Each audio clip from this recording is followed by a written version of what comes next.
In a world on edge, the headlines aren't slowing down. From secret war plans and diplomatic power plays to crackdowns on universities and space discoveries that challenge everything we know, this week's top stories reveal a planet spinning with tension, change, and controversy. Let's break it all down. Tensions are rising across the Middle East, but behind closed doors, diplomacy may have averted another war. President Donald Trump has reportedly told Israeli Prime Minister Benjamin Netanyahu to stand down for now on plans to strike Iran's nuclear facilities. Intelligence provided by Director of National Intelligence Tulsi Gabbard warned that an attack could spiral into a full-blown regional conflict. According to officials, Israel had developed strike plans as early as next month, involving bombing raids and ground assaults on fortified Iranian sites. While some U.S. military officials backed the plan, Trump ultimately opted to let diplomacy play out. This decision reflects the long-standing difficulty of destroying Iran's nuclear infrastructure. Facilities like Fordo are buried deep in mountains, beyond the reach of conventional bombs. Israel lacks the necessary bunker-busting weapons and has instead relied on sabotage and assassinations for over a decade. Between 2010 and 2012, several Iranian nuclear scientists were killed, including one blown up by a magnetic car bomb in Tehran. More recently, in 2020, Iran's top nuclear official was assassinated using a remote-controlled machine gun embedded in a Nissan truck. Meanwhile, Chinese President Xi Jinping wrapped up a diplomatic tour through Southeast Asia, including a high-profile visit to Malaysia. Amid growing economic tensions with the U.S., Xi met with Prime Minister Anwar Ibrahim, where both leaders took sharp aim at American trade policy. Xi warned of geopolitical confrontation and unilateralism, while Ibrahim criticized what he called a weaponization of market access. Malaysia, which now trades more with China than the U.S., signed 31 new deals with Beijing, covering AI, infrastructure, and agriculture, including fresh coconuts and other goods through the Belt and Road Initiative. Back in the U.S., economic messaging from President Trump took center stage during a joint appearance with Italian Prime Minister Giorgia Meloni. When asked about inflation, Trump dismissed concerns, claiming gas and grocery prices were substantially down. But the latest government data paints a mixed picture. In March, consumer prices fell slightly for the first time in nearly 5 years, but food costs continued climbing.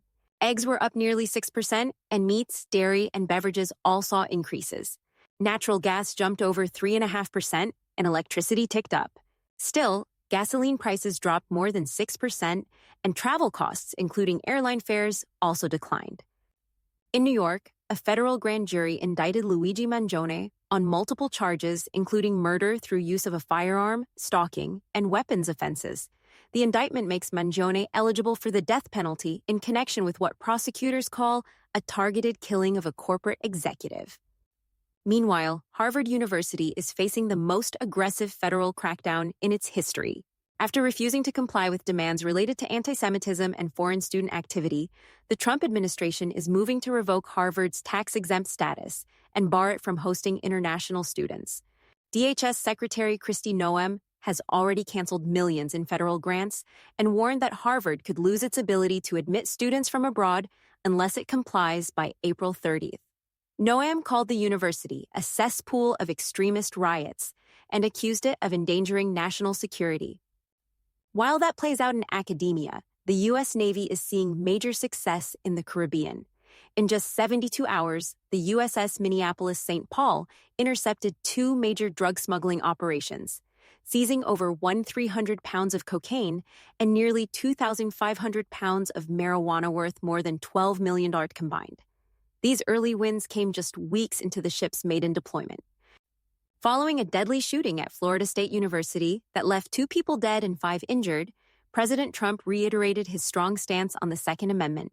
When asked whether the incident might prompt new gun laws, he said, quote, "The gun doesn't do the shooting, the people do." Authorities say the shooter, a student and son of a sheriff's deputy, used firearms obtained from his family. 3 guns were recovered.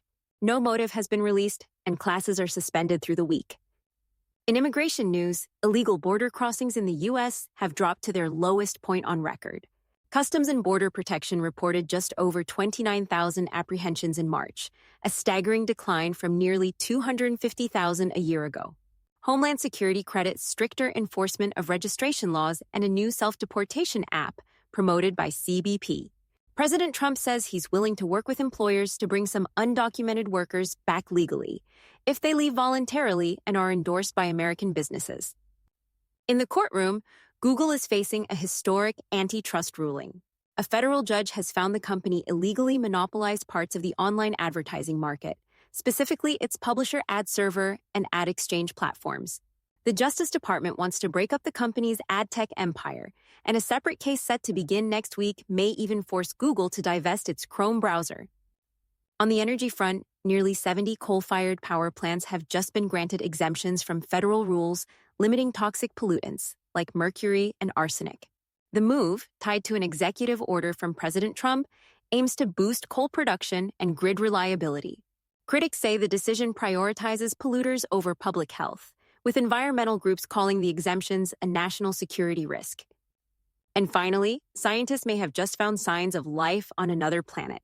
Using the James Webb Space Telescope, researchers detected two gases, dimethyl sulfide and dimethyl disulfide, in the atmosphere of the exoplanet K2-18b. On Earth, these are only produced by biological life, like marine algae. The planet, 124 light-years away, is believed to have a water-rich surface and a hydrogen-heavy atmosphere, placing it squarely in the habitable zone. While scientists caution that more research is needed, the discovery could mark a major step in the search for extraterrestrial life. That's all for tonight's news update. Thank you for joining us. We'll continue to monitor these stories and bring you the latest developments. Stay safe, stay informed, and have a good night.